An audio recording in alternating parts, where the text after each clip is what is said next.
Bien, como de costumbre, ya aquí muy bien, Montero, Escobar.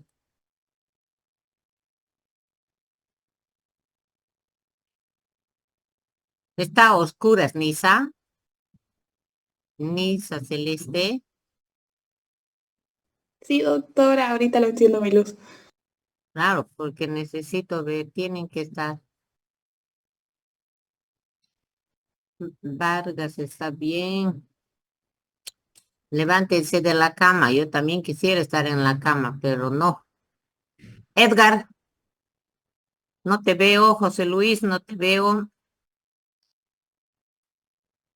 Se les tiene que ver la cara. José Luis, Canaviri, ¿dónde está Llanos? Giorgelli.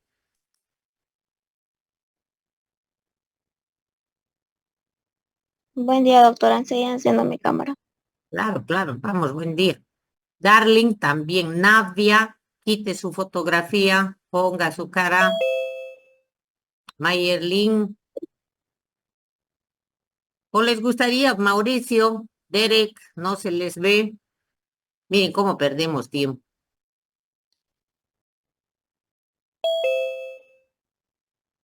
¿O les gustaría que también yo les hable de echadita? No, no ve, no estuviera bien. Yo he visto a colegas alguna vez cuando me tocó visitar su casa, dando de comer a sus nietos y dando clases. ¿Cómo es eso?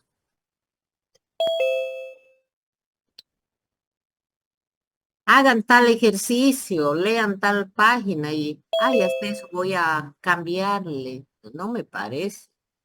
Si eres profesora, ser profesor es un lujo, un privilegio.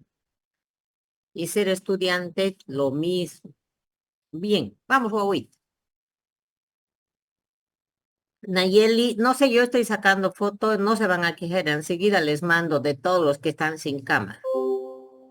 Recuerden que estamos viendo, jóvenes, la evolución, cómo ha ido avanzando la toxicología a través de la historia, pero no solamente para memorizar los datos históricos, sino lo que me interesa es cómo se relaciona con nuestra realidad, con la actualidad.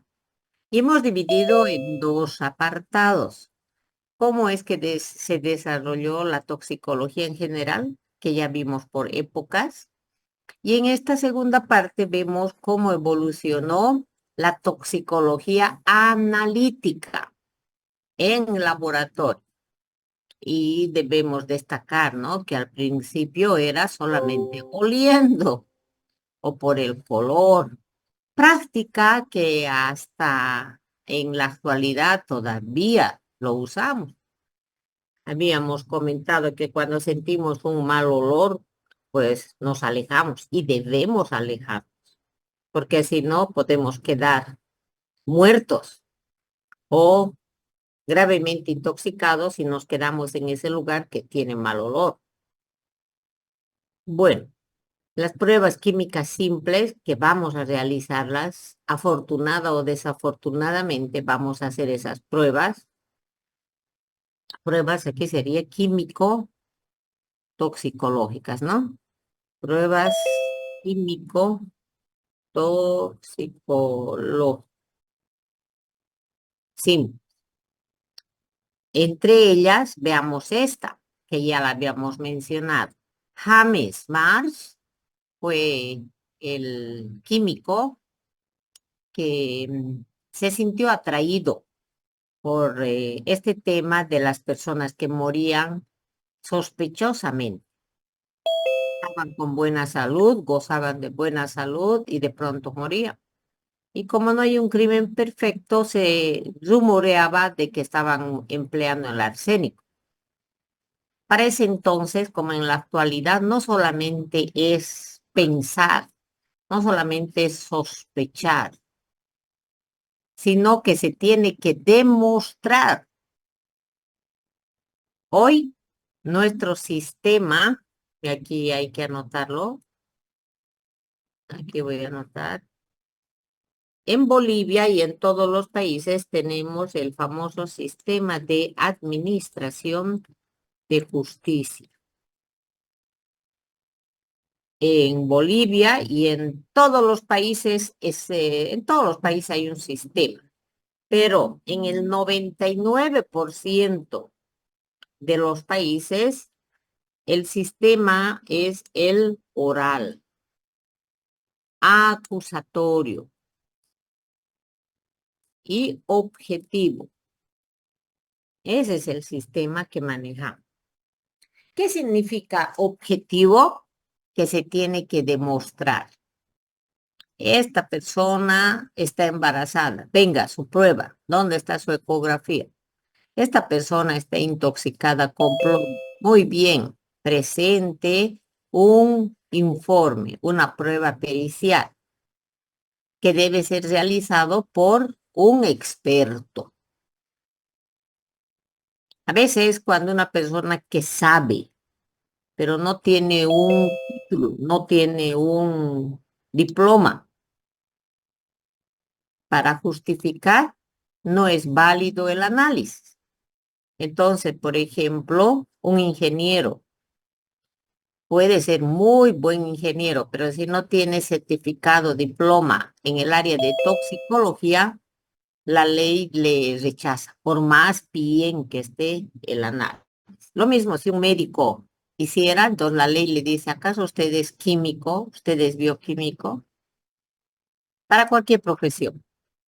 Bien, entonces Marx se sedujo para poder trabajar con estas muestras cadavéricas y poder demostrar que la causa de la muerte fue el arsénico. Entonces, esta prueba es clásica, miren, y algo también que debo destacar, no se lo debe usar en la actualidad. ¿Por qué? Porque no tiene tanta fiabilidad como la EAA. Anótense. Todos los metales pesados, como el plomo, el arsénico, mercurio, metaloides más claro, se deben de analizar en EAA, espectrofotometría de absorción atómica. Esa es pregunta de examen. En el examen les voy a indicar, se trata de una muestra de 100 gramos de hígado obtenido de un cadáver que se sospecha fue intoxicado con plomo. El análisis de más alto nivel científico se lo debe realizar le pongo punto suspensivo. Y usted tiene que poner siempre EAA para todos los metales y metaloides.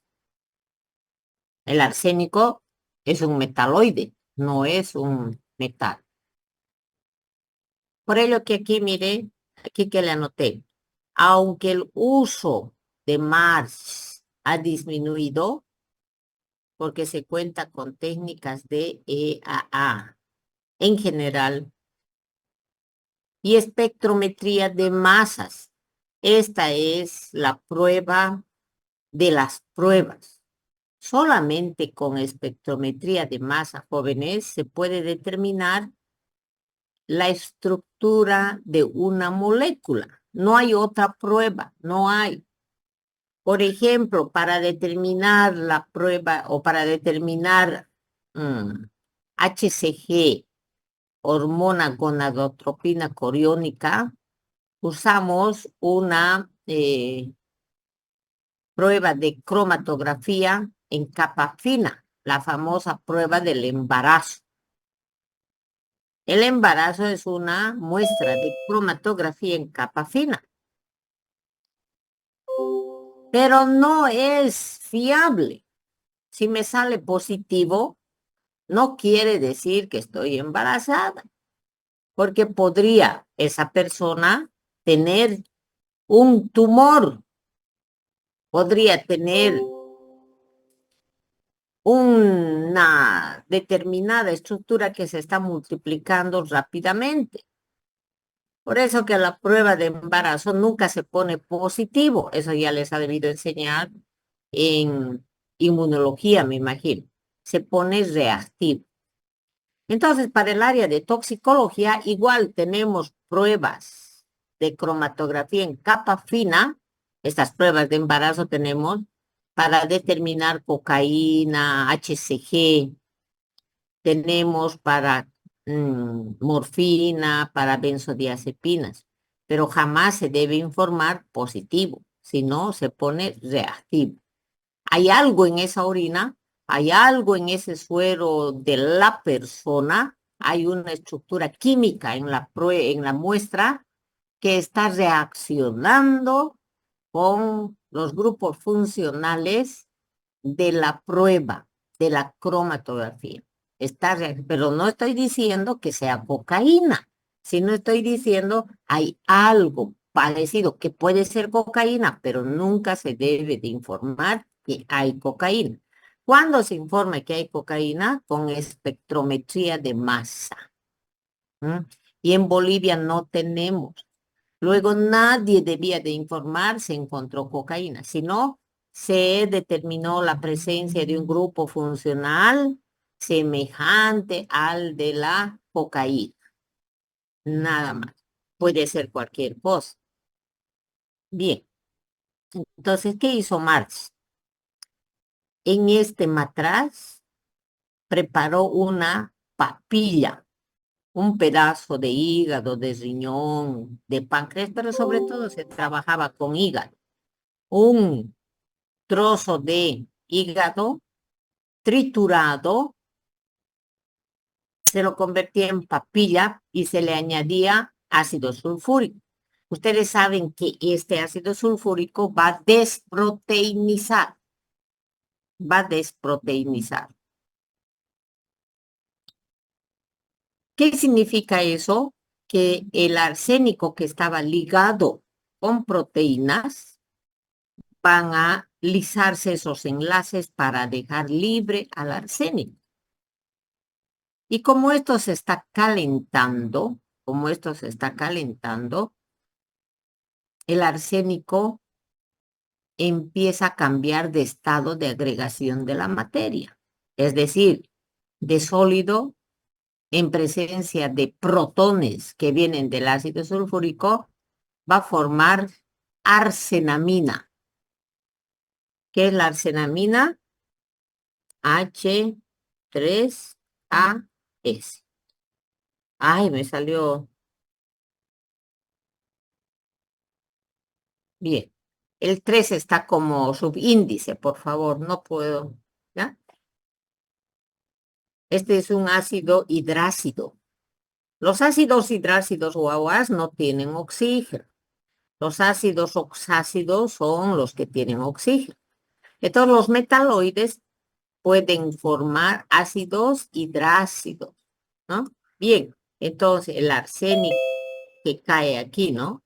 Que cae aquí de esta papilla, aquí, en medio ácido, se lisa, se separa de las proteínas y el arsénico en forma de gas empieza a circular por esta otra tubuladura, donde, de acuerdo al ensayo de Marx, se va a encontrar otra sustancia, el acetato de plomo. Usamos mucho el acetato de plomo, más o menos a la mitad de las clases prácticas vamos a usar este acetato de plomo. Entonces, al pasar, ¿qué es la lana de vidrio? Como si fuera sílica, ¿no? Como si fuera una sustancia que se va quedando con todas las impurezas. Solamente va a pasar el arsénico. Y entonces aquí va a haber una llama de color azul. Este es el ensayo original.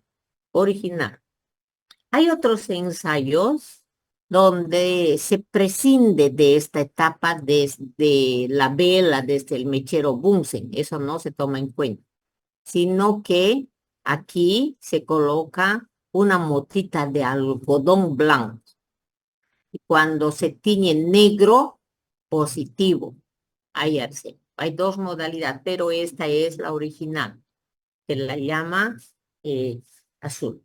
No hay que aprendérselo de memoria, pero tenemos que saber explicar que el arsénico ligado a proteínas en el hígado, por ejemplo, se desproteiniza quedando arsénicos libre, que en presencia de protones forma la arsenamina, que al ponerse en contacto con el plomo me va a dar un color negro.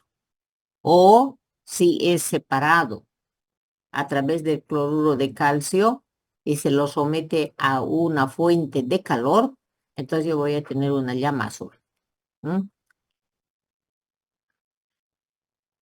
Como pueden ver aquí, es un dibujo en blanco y negro, usted ya como más sofisticado, como un esquema, ¿no? Como un esquema.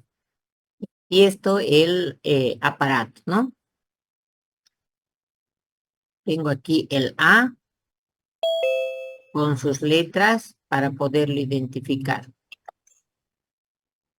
Bien, con esta prueba de Max que se puso en evidencia que todos los metales sometidos a calor no dejan de ser metales, siguen siéndolo y se destruye la materia orgánica. No me interesa a mí las sustancias orgánicas, a mí me interesa la inorgánica, que en este caso es el arsénico. Esto es importante fijarlo para lo siguiente. Otra categoría que vimos aquí, primero eran pruebas químico-toxicológicas y organolépticos, número 2, químicos como la prueba de Marx y ahora bioensayos. En este apartado quiero comentarles que a lo largo de la historia el hombre seguía pensando. Ya no puedo analizar solamente con el olfato, ni con el método de Marx. Entonces se idearon utilizar animales. Los animales eran los reactivos. Entonces hay muchas pruebas utilizando animales donde se tenía, por ejemplo, un bioterio con ratas. Estas ratas muy cuidadas, muy alimentadas, se les inyectaba el líquido, sangre, líquido pleural, lo que fuera de los cadáveres, que se sospechaba habían muerto con morfina, que era uno de los tóxicos o es uno de los tóxicos antiguos. Y entonces, ¿cómo moría la rata? Con paro respiratorio, pero con su cola en forma de S. Y entonces, es lo que han observado los científicos. Por lo tanto, cuando la ratita moría con la cola en S, esto positivo en la muestra o en el cadáver había morfina. Otra prueba clásica es de cuando se sospechaba de cocaína, que se utilizaba ranitas. Y cuando la ranita moría toda en extensión, sus manitos extendidas y también sus piernas extendidas, positivo tenía cocaína. Y esto funcionó, hay muchas pruebas. Esto funcionó muy bien durante mucho tiempo, hasta que otros científicos demostraron que pues una rata puede morir, como les dije, pero porque su suegra le hizo enojar rato antes, ¿no? Estaba sujeto a muchos factores. Entonces, se fue dejando de lado estas pruebas biológicas. Hoy en día no son consideradas un método científico. No se puede utilizar más animal porque podría tener alguna enfermedad que le hace reaccionar de esa manera frente a un tóxico. Puede ser una coincidencia. O por ello, ¿qué es lo que nosotros tenemos? Análisis instrumentales, como puede ver ahí en el número 2. Se ha dejado de lado lo organoléptico, las pruebas simples y los bioensayos para entrar a este número 2, que son análisis con instrumentos. Recuerden que el número 1 era análisis sin instrumentos. Entonces, nosotros estamos viviendo, no necesariamente en Bolivia, pero en el mundo, el análisis toxicológico con instrumentos. Entonces, podemos destacar ahí la espectroscopía, que se puede dividir en lo que están viendo aquí.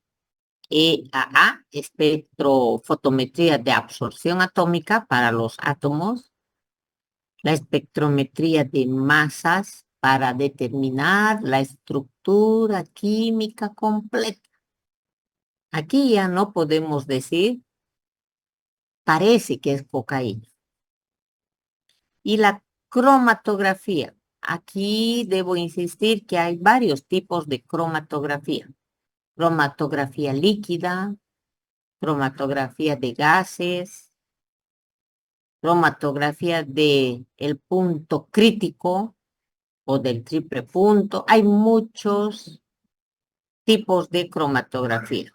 Pero lo que quiero, por favor, que quede en su cabecita es que la cromatografía, cualquier categoría de ella, solo sirve para separar. Son métodos de separación. ¿Qué es cromatografía?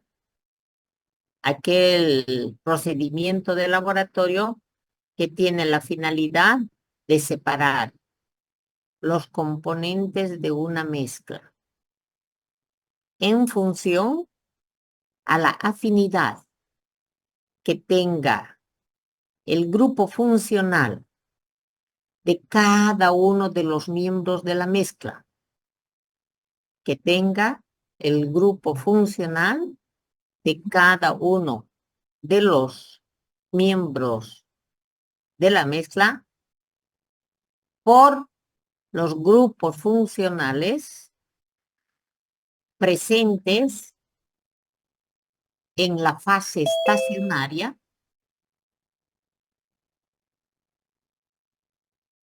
cuando son transportados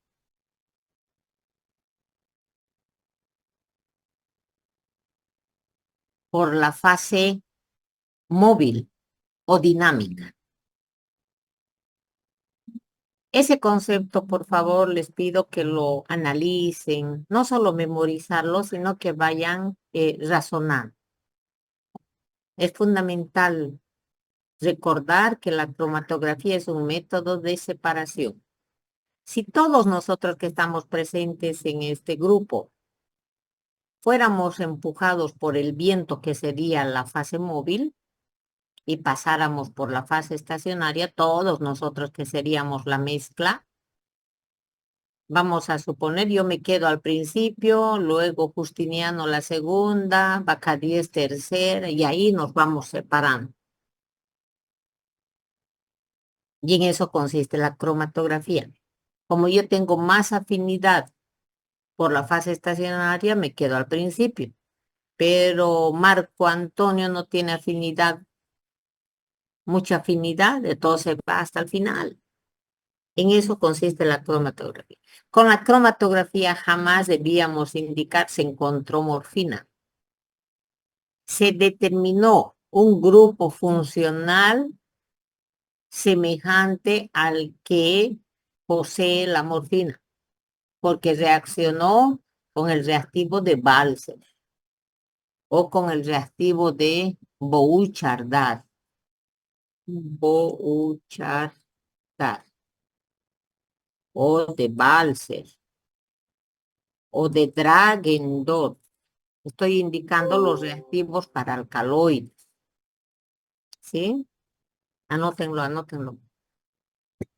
Pregunta de examen. ¿Cuáles son los reactivos que se utiliza para determinar el grupo funcional de los alcaloides?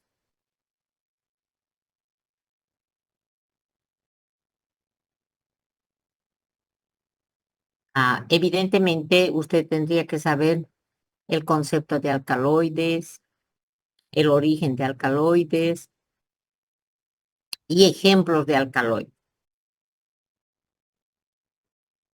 Bien, vamos.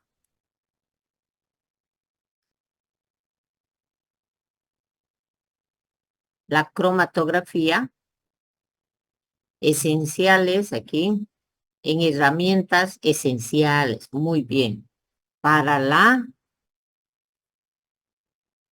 separación de los componentes de una mezcla para su posterior identificación y cuantificación de sustancias tóxicas de naturaleza orgánica, porque los inorgánicos no vamos a poderlos separar en cromatografía. EA para metales pesados, metaloides, para analizar metales pesados. No voy a determinar, se puede, pero no voy a determinar el sodio, el potasio en EA, es para metales pesados y metaloides, como el arsénico, bismuto, mientras que la espectrometría de masa y la cromatografía en general para muchas sustancias. Otra categoría, instrumental, inmunoanálisis. Ustedes saben en qué consiste las técnicas inmunoanalíticas. En muchas de ellas se busca el antígeno y en otras se busca el anticuerpo. También sabemos que se puede trabajar con la técnica de ELISA. Esto no sé a quién pregunté, dónde pregunté. Creo que en segunda instancia pregunté del año pasado y les dije que era ELISA. Me imagino que todos ustedes saben. Esa es su tarea. A ver, ¿qué significa ELISA? Que también se puede abreviar en español como AISLE.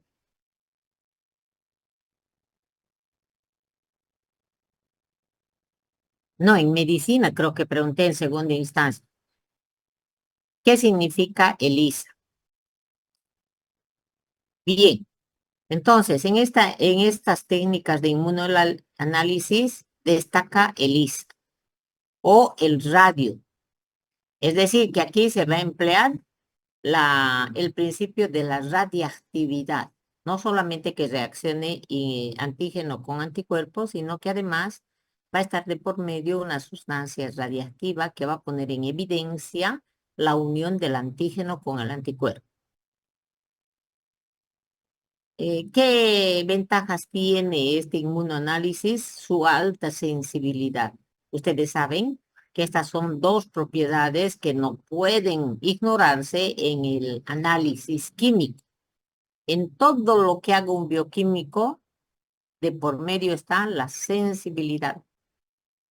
Incluso yo diría, en la parte humana, un médico y todos tiene que tener sensibilidad y especificidad, hablando de personas, pero aquí en el análisis son los parámetros que hacen a la fiabilidad. Ustedes avanzan esto con la doctora Anita Aracena, ¿no? Hay que tomar en cuenta eso. Es interesante eh, comparar la técnica de Marx, donde se tenía que trabajar con un kilo de hígado. Hoy con estas técnicas de inmunoanálisis necesitamos 10 miligramos de una muestra para poder llevar adelante. De 1 kilo a 10 miligramos es mucha la diferencia, ¿no? Y aquí con el punto de bioanálisis estamos poniendo de manifiesto que va a ser una combinación de estas técnicas bio y con el análisis. ¿Para qué? Para buscar biomarcadores.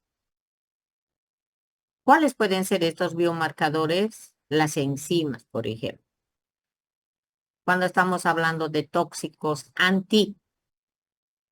anticolinesterásicos, como los IOF, que tenemos que saberlo, vamos a determinar en laboratorio la actividad de la acetilcolinesterasa, biomarcador. Bueno, ¿y qué se espera para el futuro?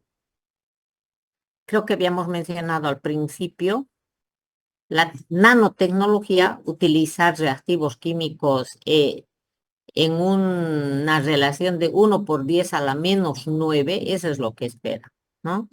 La biotecnología, y aquí me faltó poner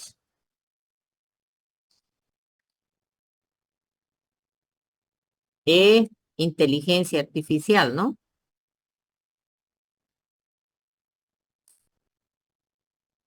Ustedes con seguridad van a trabajar con todo esto. Hay experimentos donde a la gente se le administra, se le coloca en el cuerpo sensores para que puedan estar detectando cuánto de un determinado tóxico tiene en la sangre. Y los pacientes con una aplicación en su celular, lo único que tienen que hacer es acercarse a donde está ese chip colocado en el cuerpo o a nivel de una de las arterias. Y de esta manera se puede detectar incluso la concentración. Un ejemplo bastante sencillo lo tenemos con la determinación del famoso tóxico que es la glucosa. Hoy en día ya no se necesita que me tomen muestra, directamente mi aplicación, mi chip, y a la hora que yo quiero me pongo en contacto y hasta me sale la glucemia para detectar el tóxico número 1 que nos persigue a las personas. Bien, ¿qué es lo que hemos hecho, jóvenes? Recorrer a través de la historia para que podamos entender que cada época tiene su tóxico de moda. Todo se pone de moda. En la actualidad, los tóxicos de moda son las radiaciones, el celular, las radiaciones de la computadora. Por ello que, si me hacen caso, eviten el estar en contacto mucho tiempo con las pantallas, el celular. Les va a cobrar factura a la larga, ¿no? No sé si lo mío ha sido coincidencia, pero desde lo que empecé a utilizar